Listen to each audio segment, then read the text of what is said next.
하겠습니다.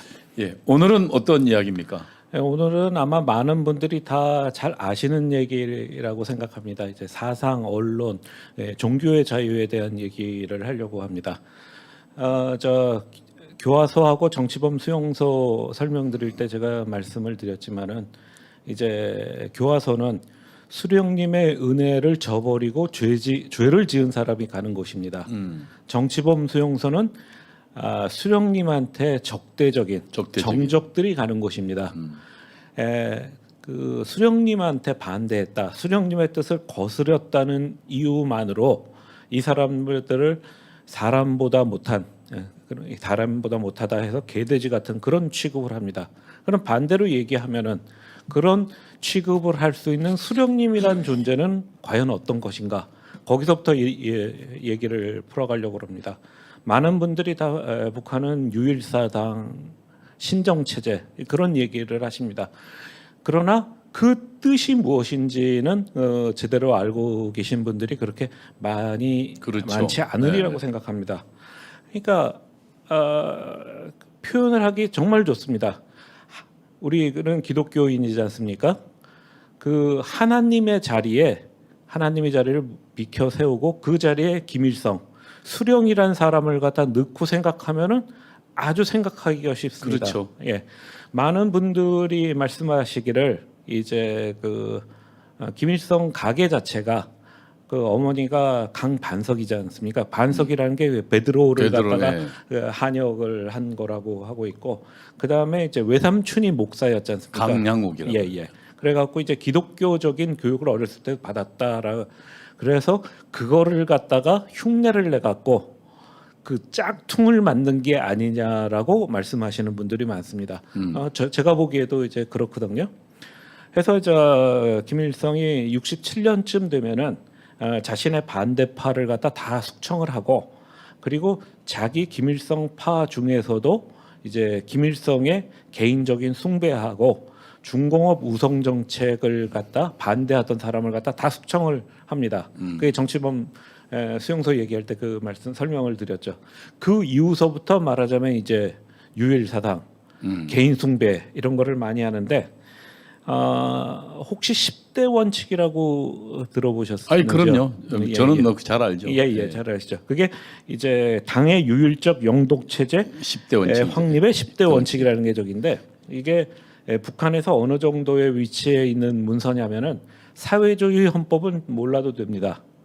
노동계약 구약을 몰라도 됩니다. 그러나 이 10대 원칙을 모르고서는 북한에서 이제 살 수가 없습니다. 정치범 수용소에 들어가는 사람의 거의 대부분이 이 10대 원칙을 위반해 갖고 이제 들어가는 거거든요. 10대 원칙이 대충 10대 원칙 그 책자가 자료를 한번 좀 보여주시죠. 당의 유일 영도 체계 확립의 10대 원칙. 74년에 만들어지고, 그 다음에 김정일이 그 승계를 하고 난 다음에 약간 고쳐졌는데, 처음 나온 판본이 한 5,000자쯤 되고 두 번째 나온 게 한 3,000자 약간 안 됩니다.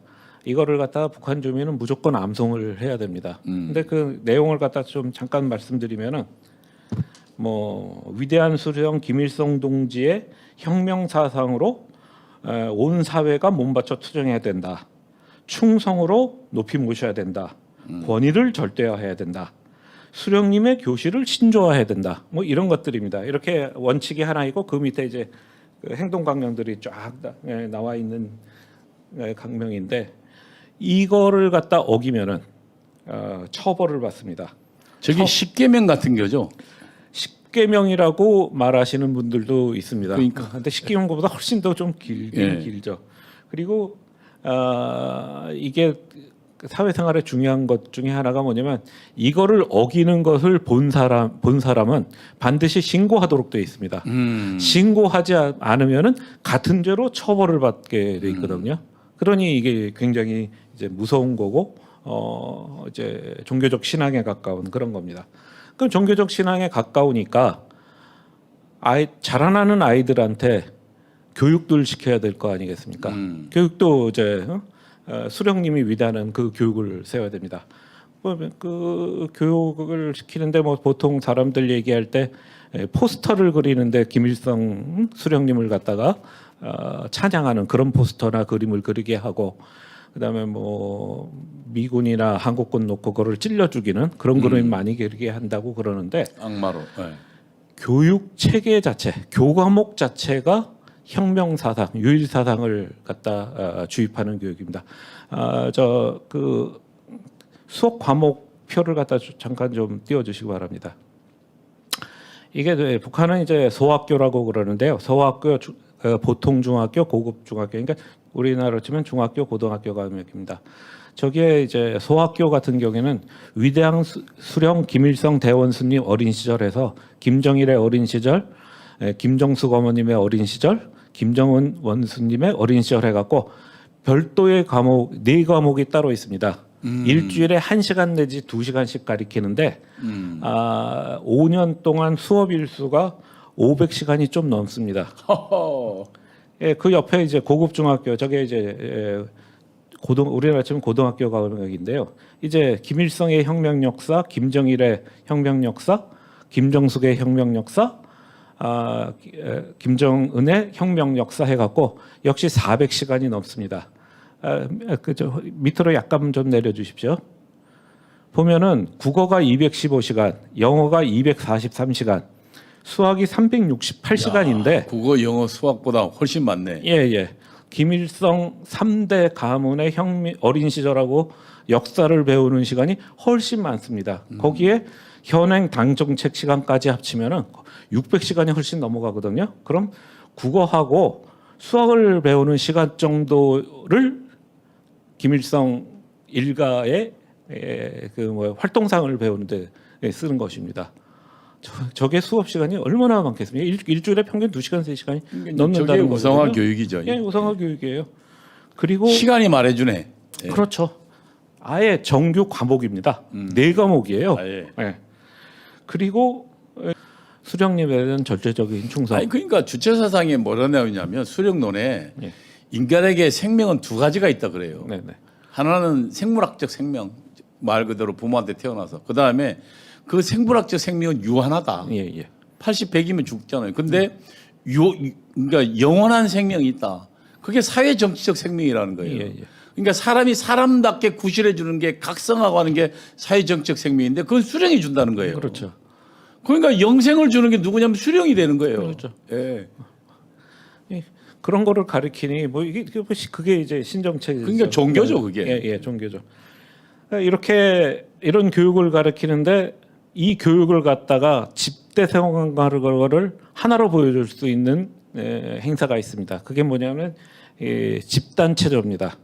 우리나라 이제 문 대통령이 평양을 방문했을 때도 그 능라도 경기장에서 벌어진 그 집단 체조를 보고 굉장히 놀라셨고 그거를 감동했다는 거 아닙니까? 예, TV에서 본 우리들도 굉장히 그 감동을 했거든요. 놀랍죠. 그 중에 이거를 주로 이제 어린이들하고 학생을 동원해서 그 하거든요. 그 하는 장면을 갖다 한번 좀 보시고 얘기를 또 계속 나누시죠. 예.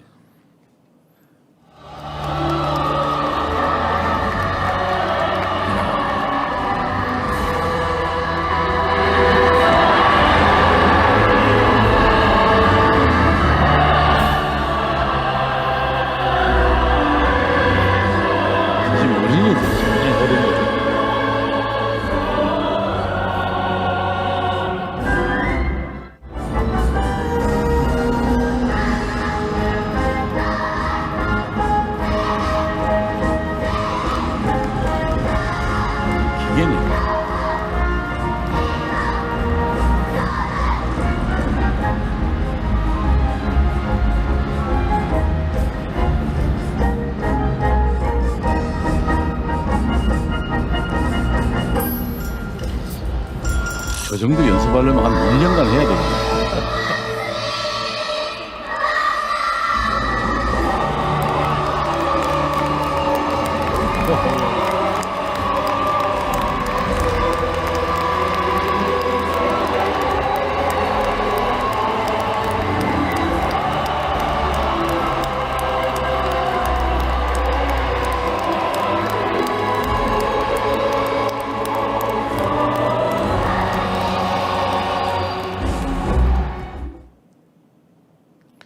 저게 한 10만 명 정도 동원해서 한다고 그럽니다.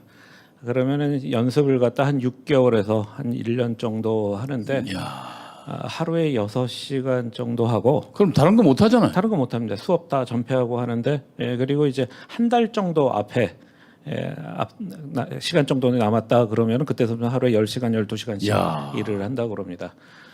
저 집단 체조를 가르치던 그 선생님이 탈북을 하셔갖고 증언을 하셨는데 일단은 신체 장애 있는 애들은 다 빼고 훈련을 시키는데 훈련을 하다 탈진해서 쓰러지는 애들도 있고 부상을 당해서 쓰러지는 그런 애들도 있는데 저거 학대 이제 교육을 한답니다. 이제 교육하라고 이제 가르치는 게 중에 하나가 7살, 8살 된 이 조그만 어린이인데 저 집단 지도를 하다가 급성 맹장염에 걸렸대요. 근데 이거를 갖다 다른 사람 다 하는데 자기가 빠지면은 이게 제대로 훈련을 할 수 없다 해갖고 끝까지 남아서 연습을 하다가 시간이 늦어갖고 목숨을 잃었답니다. 그래갖고 이제 김정일 행사 때 당을 위해서 목숨을 바쳤다 해서 이 아이를 갖다가 이제 그 영웅으로 이제 숭상을 한다. 그런 내용을 갖다 애들한테 가르치고 저 집단 체조를 시킨답니다.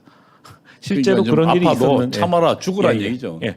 아예 김정일이 그 교실을 한 게 뭐냐면은 이 집단 체조라는 게 이제 집단성을 기르는 거고 나 하나의 잘못이 집단의 실수를 가져온다는 걸 잘 몸으로 익히고 그다음에 당의 위대성을 갖다 표현하라는데 중점을 줘라 이런 식으로 이제 교실을 하는 사회. 그게 이제 전체주의 사회예요. 예, 거긴 개인이라는 건 없는 거니까. 근데 이제 곰곰이 생각을 해보니까 저게 공산주의 사회에서나 그것도 북한 같은 사회에서나 가능한 일입니다. 10만 명이나 되는 사람을 갖다가 6개월에서 1년을 갖다가 훈련을 한다. 그렇지. 최저임금이 시간당 한 10,000원 정도 되잖아요. 하루에 6시간에서 뭐 12시간 평균 10시간 훈련한다 그러면 최저임금만 줘도 하루 10만 원입니다. 10만 명이에요. 하루 인건비가 100억입니다. 오, 야. 간단히 계산해. 6개월 연습한다고 그러면 토요일, 일요일 빼고 한 150일이라도 치면은 인건비가 얼마겠어요? 얼마입니까? 계산해 봤어요? 1,500억에서 2,000억 정도 나옵니다. 10만 명 동원해서 저 연습을 시키려면은 세계 그 인권 단체에서 굉장히 비난이 심합니다. 고생시키고 애들을 갖다가 그렇지. 생각해봐. 그러면 저 6개월 동안 아무것도 못하고 6시간이면 예? 생각해보세요. 하루에 애들이 그러면 뭐 하루에 공부하는 시간 몇 시간 되겠어요. 근데 공부 못하는 거죠. 6시간 빼버리면 아무것도 6개월간 그러면은 아무것도 못하는 거지. 더군다나 10만 명이나 멍청한 놈들이 저걸 보고 감동해가지고 놀라는 놈들은 멍청한. 왜냐하면 거기에 그러면 저 아이들이 그 시간 동안 얼마나 모든 걸 참고 인내하면서 거기에 동원돼가지고 죽을 노릇이었을 거 아니에요. 네, 저건 진짜 아동 학대에 가깝습니다. 저거. 학대지 저게. 그렇죠. 연습 햇빛 쨍쨍 내리는 데서 했을 거 아니에요. 저 실내 운동장 저렇게 넓은 데가 있겠어요? 저건 이제 진짜 끔찍한 일이죠. 이제 저렇게 해갖고 그 12년 교육을 마치고 나오면은 교육을 마치고 난 다음에도 그 자유롭게 활동을 못합니다. 북한에서는 이제 이게 꼭 과거에 우리 주사파 조직에서 네네. 매일 했던 게 저녁에 그러니까 수령에 대한 그러니까 교시 읽고 네. 그다음에 저녁에 생활 총화하는 거예요. 그러면 생활 총화네요. 네. 네, 그러면 뭐 하냐면 그때 우리 북한 주차장 배운 대로 네. 뭐냐면 모여가지고 오늘 하루 일과 가운데 제가 잘못했던 것들 네. 당과 수령을 위해서 혁명적이지 못했던 걸 꺼내놓고 네. 그 동지들 비판을 듣고 그래요. 그러면은 지금 다음 생활총화 동영상을 한번 보여드릴 텐데 굉장히 좀 익숙하시겠네요. 그럴 거야 아마. 예. 저 북한에서 생활총화를 하는 그 모습을 갖다가 한번 보시겠습니다. 께서는 다음과 같은 내용으로 말씀하셨습니다. 정식생활은 사상에 단련이며 영광로입니다. 이렇게 말씀하셨습니다. 근데 저는 아침 저희 시간마다 일찍 출근한다면서 집일이 바쁘다고 해서 시간을 제대로 지키지 못하고 항상 30분 후에 도착하는 현상이 많이 나타났습니다. 일하는 데서 책임감도 못 가지고 건승건승함으로써 저시생활에 매우 낙하게 생활하다 나니 허상간의 능청을 받으면서 애들림 받는 현상도 많이 나타났습니다. 그래서 앞으로는 이런 현상을 거치기 위해서 전시생활에 적극적으로 참가하며 남보다 일선을 먼저 잡고 늦게 퇴근하는 입장에서 계단 입장에서 생활하러 가렵니다. 그리고 화상일파로서는 여명은 경기동무는 항상 일할 때마다 먹을 것을 가져와 가지고 남들의 능력임에 항상 일의 경각성을 높이는 게 아니라 먹는 데 신경을 쓰게 만들어서 지장이 많은데 먹을 것을 가지는 것을 저 생활 총화를 하는데 제가 느끼기에 가장 좀 곤혹스러운 게 남 잘못한 거를 갖다 꼭 비판을 해야 되거든요. 그거 상호 비판 하도록 만들어요. 네. 그 중에 잘못 걸리면은 이제 정치범수용 가는 거죠. 그러니까 서로 감시할 뿐만 아니라 저걸 통해서 그러니까 아예 그냥 이렇게 서로 간에 감시하게 하고 또 하나는 그 상호 비판을 통해서 그러니까 사람은 다 다르지만 똑같은 사람을 만들자는 거거든요. 네네. 그게 이제 전체주의형 인간이에요. 예. 그러니까 직장이라든가 자기 몸다른 조직에서는 저렇게 생활 총화를 하면서 말하자면 균을 잡고 가정으로 돌아오면 이제 우리가 유명한 5호 담당제 이런 거에서 이웃끼리 서로 감시하고 이제 그렇게 하죠. 그러니까 우리 크리스찬들이 집에 십자가를 모시듯이 북한도 김일성, 김정일 초상화를 갖다가 가정에다 모십니다. 살아있는 신으로. 네, 살아있는 신으로 이제 모시죠. 그래갖고 그거를 갖다 굉장히 관리를 잘해야 됩니다. 그거 관리를 잘못하면 이제 처벌을 받는데 불나면 그거부터 들고 나와야 돼요. 2016년에 실제로 이런 일이 있었습니다. 그때 이제 태풍이 불어갖고 홍수가 났는데 함경도 지방의 송악고등학교라고 거기서 이제 물이 들어닥쳐서 김일성, 김정일 초상화가 쓸려 내려갔답니다. 그래서 그걸 건지겠다고 교사 7명하고 학생 6명이 뛰어들었다가 건지질 못하고 익사를 했답니다. 자신의 생명보다도 초상화가 더 중요한 거죠. 또 탈북자들의 증언 중에 이제 그런 사례도 있었습니다. 이제 음료수를 먹다가 엎질렀는데 그거를 닦겠다고 신문지 갖고 문질렀대요.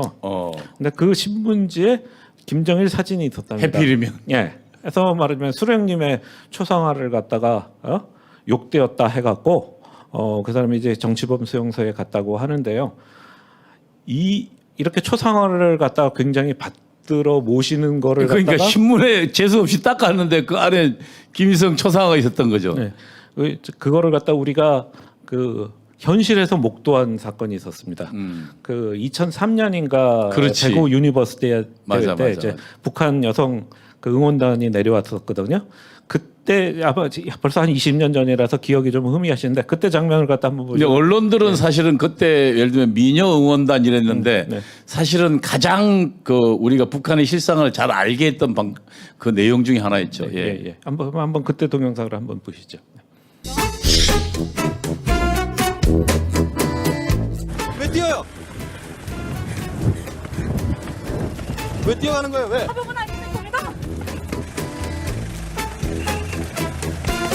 어디로 뛰어가는 거예요? 왜? 왜 그러는 거예요? 왜? 저 지금 우리 장모님 저 정말 어디서 마셨어요? 예? 어디서 마셨어요? 예?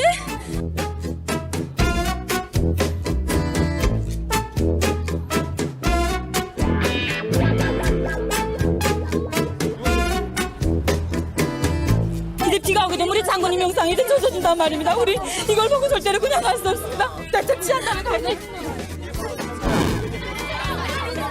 장군님 자기 찌그러져 있으니까 우리가 가만히 있을 수가 있습니까?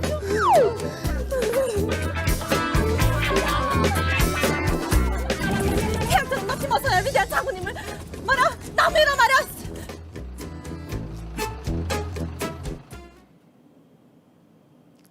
저게 일부러 훈련시키거나 사전에 시나리오를 짠 게 아니라 응원단들이 이제 이동을 하다가 그 도로에 걸려 있는 그 현수막을 몰고 이러는 해프닝이거든요. 아니 그러니까 그 무슨 물에 그 초상화가 젖은 것도 아니네. 아니에요. 그러니까 사람들이 비에 젖은 초상화에 운운해가고 그러니까. 다들 다 그렇게 생각하는데 저거 비 오는 날씨도 아니었어요. 멀쩡한 날이네. 네네. 저 그 동영상이 굉장히 이제 코믹하게 편집되어 있어갖고 그냥 이제 웃음거리 이렇게 볼 수 있지만 저거 생각해 보면 굉장히 심각한 섬뜩하네. 사고입니다. 그 아무것도 모르는 상태에서 지나가다가 저거를 갖다 버스 안에서 보고서 조건 반사적으로 튀어나가고 버스 쓰라고 그래가서 튀어나서 저렇게 한 거거든요. 거기서 어떻게 장군님의 초상화를 갖다 저렇게 홀대하느냐, 비하면 젖는다, 그것까지 다다다닥 들어간다는 게 얼마나 평소 때 저 사람들한테 심하게 교육을 하고 그걸 어긴 사람들한테 얼마나 처벌을 했으면. 저 미녀 응원단이라고 그래갖고 사람들이 좀 그 유하게 생각해서 그런데 저 사람들 대단한 당성을 갖고 있는 사람들입니다. 북한에서 저 뽑혀 갖고 내려온 사람들 아니에요. 자본주의 사회에 가갖고 물들지 않을 거라고 자신을 하니까 내려보낸 사람들이죠. 여성이고 미녀고 그거에 속아서는 안 됩니다. 저 사람들은 말하자면은 대남 선전 활동을 하는 요원이라고 이제 봐야 된다고 저는 생각합니다. 근데 이거는 그냥 우리가 그냥 해프닝이다, 웃었다로 끝나는데 몇 년 전에 정말 아주 저희 그 가슴을 아프게 하는 그런 사건이 있었습니다. 미국의 청년 하나가 새해를 맞아갖고 이제 북한에 관광을 갔다가 이제 마지막 정치적 선전모를 갖다가 훼손을 했다는 이유로 억류가 됐었잖아요. 그래갖고 한 2년 가까이. 그게 원비어라는 청년이죠. 잡혀 있었다가. 그러니까 제목이 뭐였어요? 제목이 정치적 선전모를 갖다가 회수를 했다는 제목인데요. 그때 이 양반이 이제 그 기자회견을 하는 장면이 있습니다. 그거를 보고서 한번 다시 말씀을 나누시죠. 저 동영상 좀 부탁드립니다. 야, 고개를 숙이고 들어오게 만드네.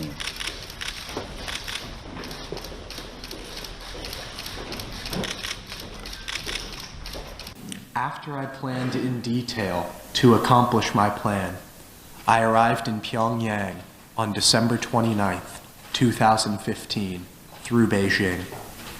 On the early morning of January 1st, 2016, I committed my crime of taking out the important political slogan from the staff-only area of the Angakdo International Hotel, aimed at harming the work ethic and the motivation of the Korean people. After committing my crime against the people and government of the DPR Korea, I was detained on January 2nd, 2016, at the Pyongyang International Airport. I have been very impressed by the Korean government's humanitarian treatment of severe criminals like myself, and of their very fair and square legal procedures in the DPR Korea. I understand the severity of my crime, and I have no idea what sort of penalty I may face. But I am begging to the Korean people and government for my forgiveness, and I am praying to the heavens so that I may be returned home to my family.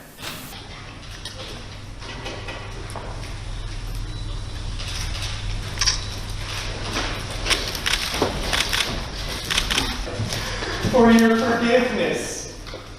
Please, I have made the worst mistake of my life.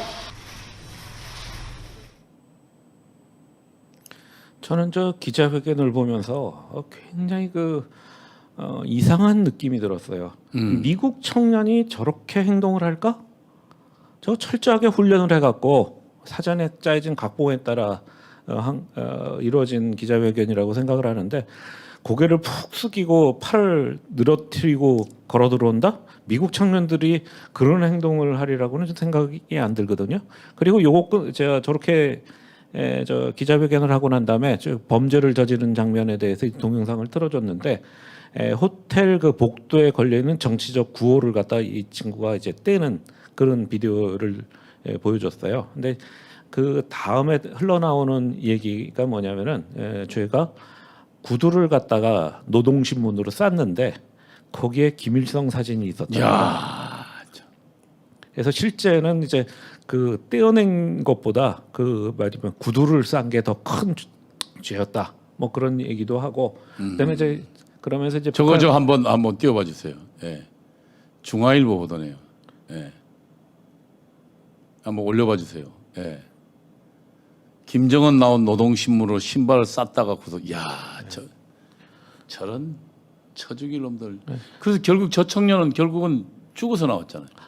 거의 이제 뇌사 상태로 미국에 인도됐다가 가족들이 더 이상. 아니 근데 저 때만 해도 그 살아 있는 상태였잖아요. 그럼요. 튼튼한. 근데 어떻게 되죠. 하다가 또 한 2년 정도 구금됐는데 구금당하면서 뭐 저쪽 얘기는 식중독 걸려갖고 인사불성이 됐다라고 북한 얘기하는데 그건 믿을 수 없고 미국에서 이제 조사한 바로 보면 뇌에 무슨 충격이 가해졌다. 그래서 거기에서 식물 있는 게 빠졌다 이제 그러는데 이제 북한이 그때 설명했던 것들이 좀 앞뒤가 안 맞는 게 이제 이 친구 본인의 입으로 자백을 한 건데.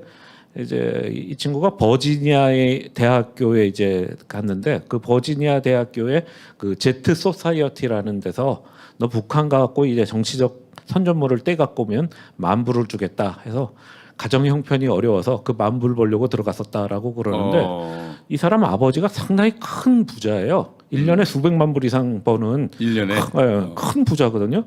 그 친구가 만불 받아서 중고차 사려고 들어갔다. 믿기가 좀 어려워요.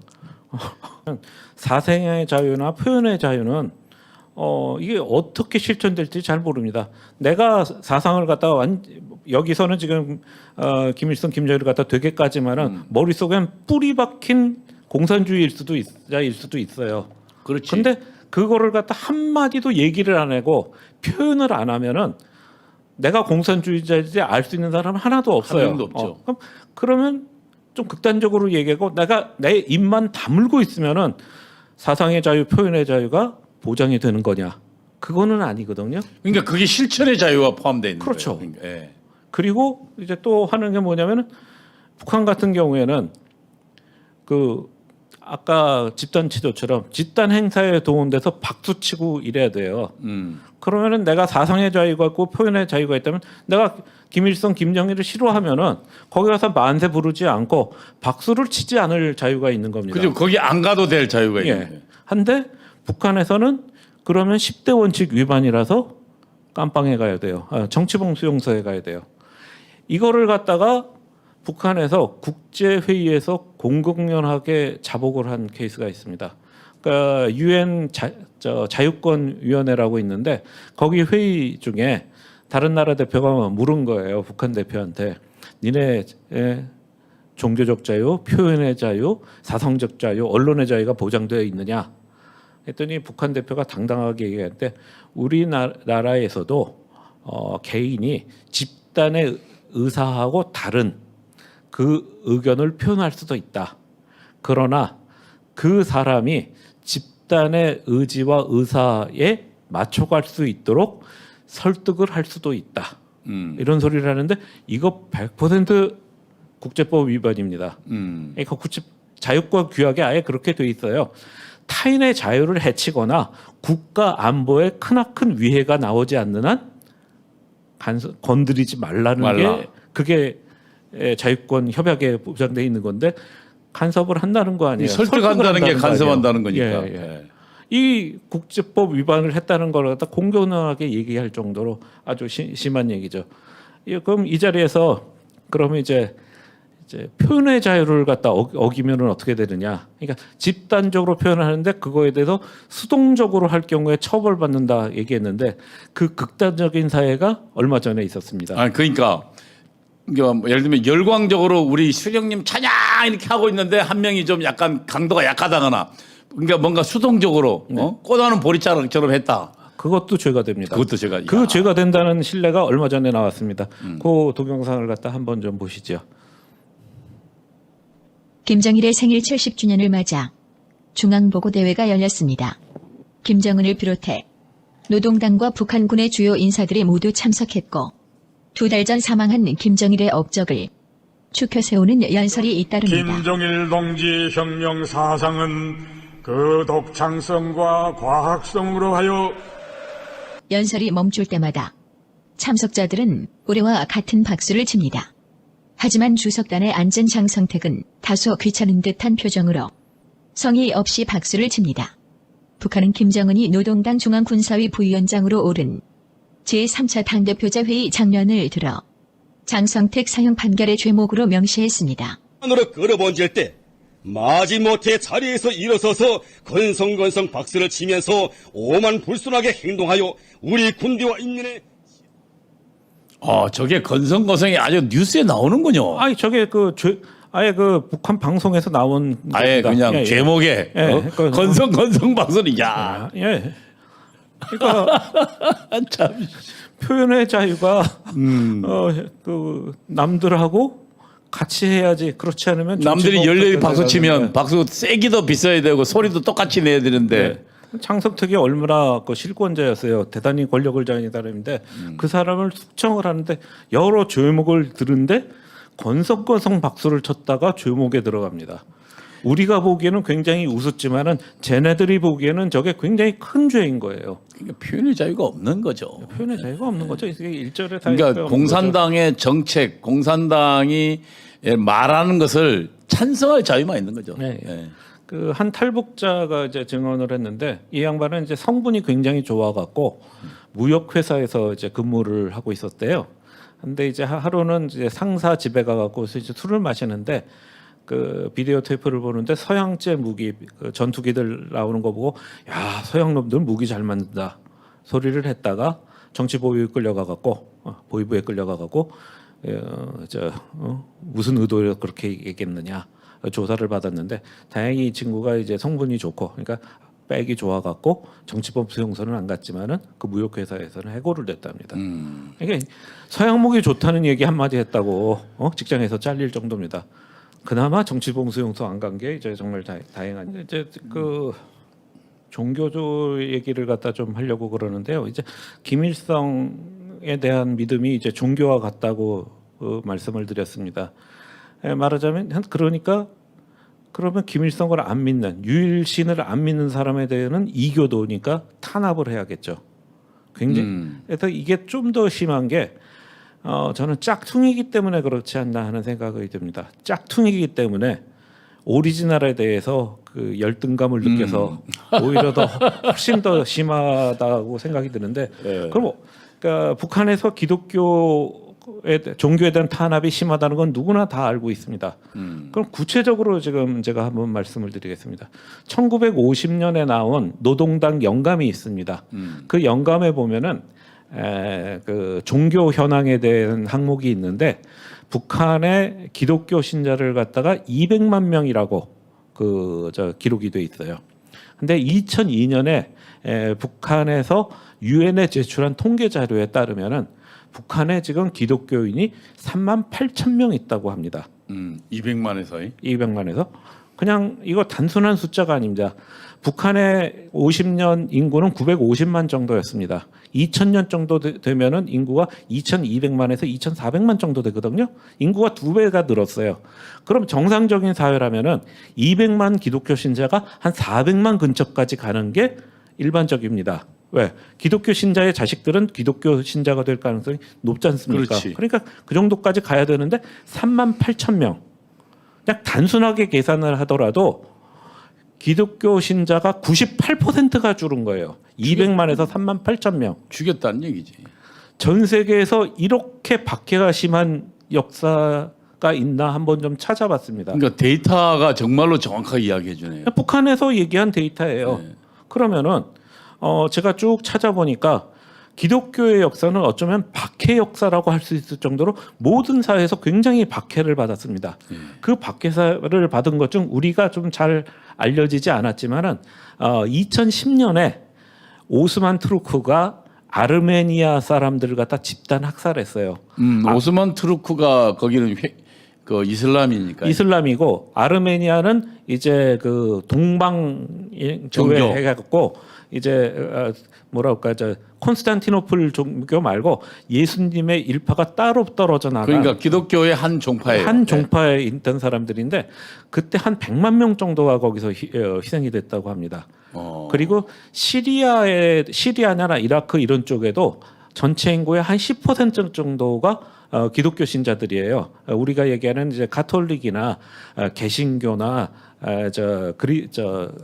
그리스 정교회에 속하지 않는 고대의 이제 예수님 제자를 통해서 뻗어나갔던 그런 종파 동방교회들이거든요. 당시 그쪽에 그렇죠. 뭐 선교여행 했던 데니까. 예. 이 사람들까지 포함해서 약 한 150만 명 정도가 박해를 당하고 살해를 당했다는 게 제가 찾아본 것 중에 가장 큰 박해입니다.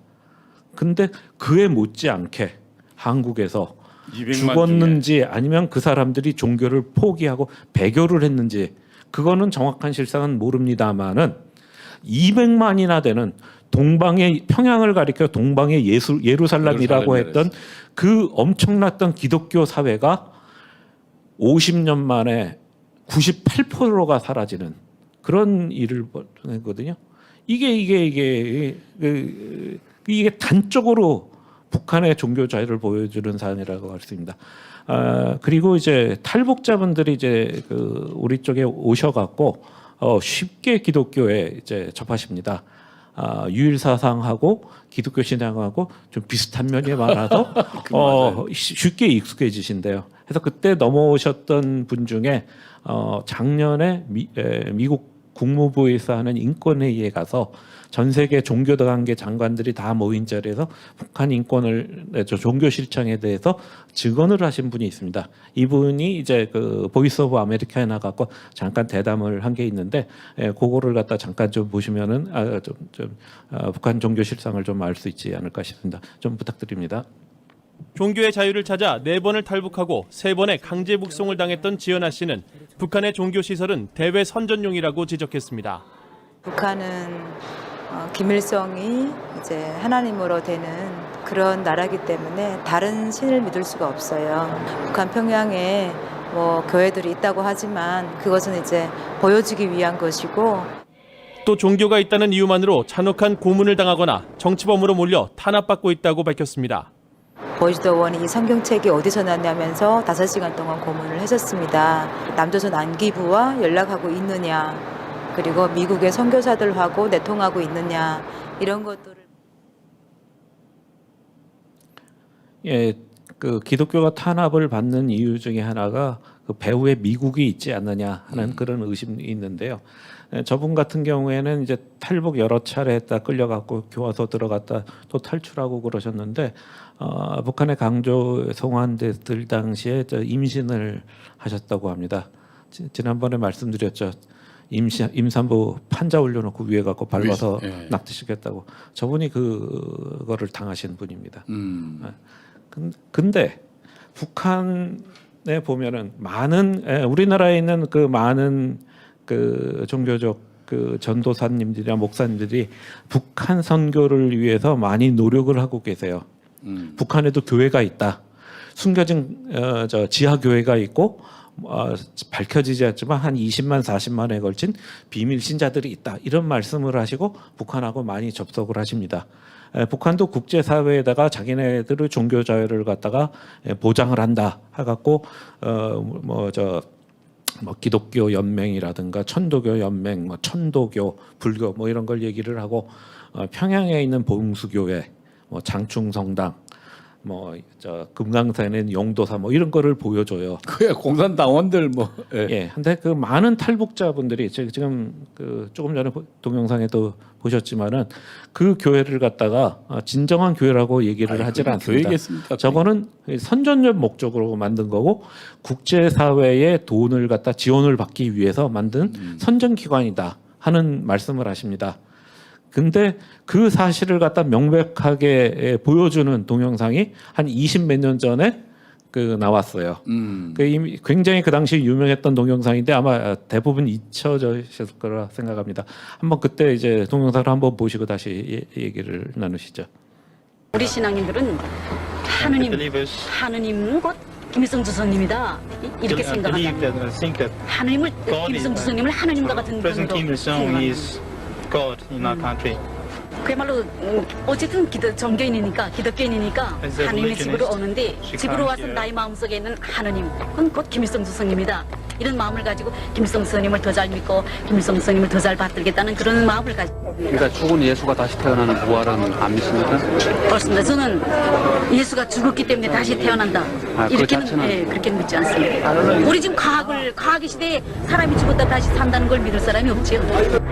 북한 봉수교의 전도사라는 리성숙 씨, 평양과 LA에서의 다른 말을 들어보셨습니다. 안경이 좀 달라졌네. 이 세상 만물의 창조주이신 하나님이시야말로 죄와 죽음의 지배 아래 또 예수님께서 이 세상을 끝없이 사랑하셔서 자기 몸을 십자가에 희생시키시고 3일 만에 부활하신 것입니다. 우리 지금 과학의 시대에 사람이 죽었다 다시 산다는 걸 믿을 사람이 없죠. 3일 만에 부활하신 것입니다.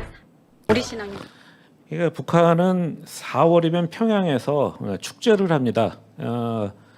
김일성이 4월 15일 날 출생을 했잖아요. 그렇죠. 그래서 그거를 기념해 축제를 하는데 요 근래는 이제 아리랑 축제라고 그래서 한 2달쯤 하는데 저 때는 그 아리랑 축제는 하기 전이었는데 하여튼 김일성 생일을 축하하는 그런 축제를 하고 축제를 해서 외국에서 기자들을 불러고 그래서 그 기자들이 봉수교회에 가서 그 리성숙이라고 그 전도사라는 분하고 저렇게 그 인터뷰를 한 거예요. 한데 2달 후에 그 LA에 있는 그러니까 딱 2달이에요? 예, 2달 후에 친북자 단체에서 저 전도사를 갖다 초청을 해갖고 부흥회를 가졌습니다. 그 부흥회에서 저 소리를 한 거예요.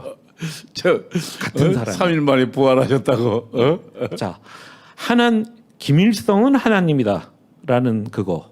그 다음에 예수님의 부활을 믿지 않는다. 예.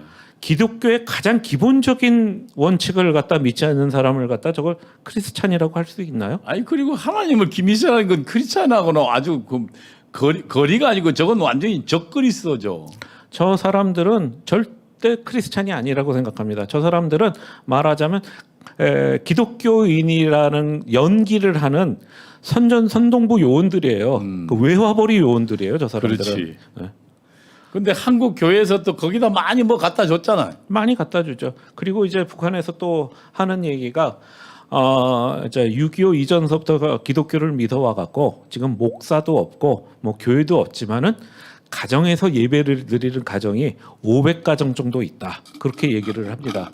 그 500가정이 과연 진실된 기독교 신자들일 것이냐? 다 보여주기 위한 삶의 신자들일 기독교인들 가면 급조해가지고 집에서 예배 드리겠죠. 예, 아마 그렇겠죠. 평소에 훈련하고 연습하고 그럴 겁니다. 그런데 이거에 대해서 아예 김일성이가 직접 한 교시가 있습니다. 이 교시를 잠깐 좀 읽어드리겠어요. 종교는 일종의 미신이다. 예수를 믿든 부처를 믿든 그것은 근본적으로 미신을 믿는 것이다. 우리는 종교인을 사회주의 사회에 데려갈 수 없다. 종교인은 죽어서야 그들의 습관을 치료할 수 있다. 이게 김일성 교시입니다. 그러니까 죽이란 얘기네. 예. 죽어서야 습관을 치료하니까 습관 치료가 안 되니까 그러니까 죽이란 얘기죠. 그러니까 북한에서 이제 탈북자들이 잡혀서 강제 송환을 당하면은 교화소를 가거나 혹은 정치범 수용소를 가는데 그 기준이 어떻게 되냐면 탈출한 기간 중에 선교사한테 도움을 받았느냐, 성경을 읽었느냐, 남한으로 가려고 했느냐, 이런 것이 걸려있면은 정치범 수용소로 갑니다. 그렇지 않고 단순히 식량을 구하려고 국경을 넘었다. 그러면 교화소로 가서 한 2년 정도 살고 나오면 됩니다. 종교에 대해서 이렇게 차이가 크죠. 그리고 이제 종교 활동은 북한에서는 이제 정치법 범죄에 속합니다. 그래서 종교 활동을 하면은 그 정치범 수용소로 이제 그렇게 갈 수밖에는 없습니다.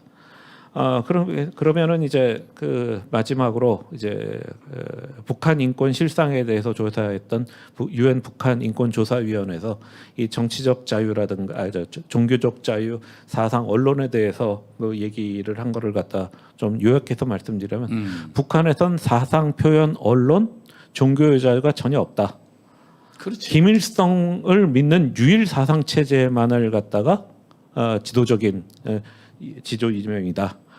바깥으로부터 정보를 갖다 유입하려고 들으면은 그거는 유죄다. 그리고 이제 종교 버전에 대해서는 이제 특별하게 얘기를 하는데 그 수령에 대한 종교는 수령에 대한 그 숭배를 갖다가 그 해치는 적이고 정치적으로는 이제 미국하고 교류를 하는 거기 때문에 이거를 갖다 대단히 탄압을 한다. 그래서 종교 활동을 할 경우에는 체포를 하고 고문을 하고 심한 경우에는 처형을 한다. 그리고 거기서 이제 UN 인권조사위원회가 결론을 내리기를 아무리 재판을 받아서 처형을 했다 하더라도 이러한 사유로 사람을 죽이는 것은 국가에 의한 살인 행위다. 그렇지. 북한 인권을 얘기할 때 가장 큰 문제가 지금 오늘 얘기한 이 부분이라고 생각을 합니다. 거의 모든 게 여기서 파생돼 나오는 거예요. 그렇지. 김일성이 유일하고 신적인 존재이기 때문에 그에 거슬리는 거는 모조리 다 부도덕하고 종교건 뭐건 다 저기 한 거예요. 그거는 다 말살해야 될 존재고. 김일성을 따르지 않는 사상이나 김일성의 예를 들면 정책에 뭔가 회의를 갖고 있으면 그건 전부 다 그렇죠. 죽여야 될 사람이 아니고 인권을 보장하지 않고 그러니까 가장 중요한 건 사람 머릿속에 있는 그 사고 방식이거든요. 그 사고 방식에서 그 사람의 행동이 나오는 거고 그게 사회에 어떠하게 이익을 주느냐 해를 끼치냐가 나오는데 이 북한의 유일 사상 그거에 의한 사상과 표현 이르의 자유 억압이 북한 전체 오늘날 북한 전체를 갖다가 저렇게 그 주민들의 지옥굴로 빠지게 한 가장 근본적인 이유가 아닌가 저는 그렇게 마무리 발언 좀 해주시죠. 예. 그러니까 그냥 숫자가 모든 것을 갖다 말한다고 생각합니다. 기독교의 전교의 역사가 2000년이 됐는데 그 2000년 역사 중에 50년이라는 단 기간에 신자의 98%가 사라진 그러니까 그런 게 과연 있었냐? 200만에서 네. 다음 시간에는 좀 재미없는 주제일 수도 있는데 제가 성분 얘기를 많이 했습니다. 성분이 좋은 사람은 좀 살고 성분이 나쁘면 적대 계층으로 넣었다고 하는데 다음 시간에는 과연 그 성분이라는 게 과연 무엇인지 그거를 갖다 좀 설명을 하려고 그럽니다. 예.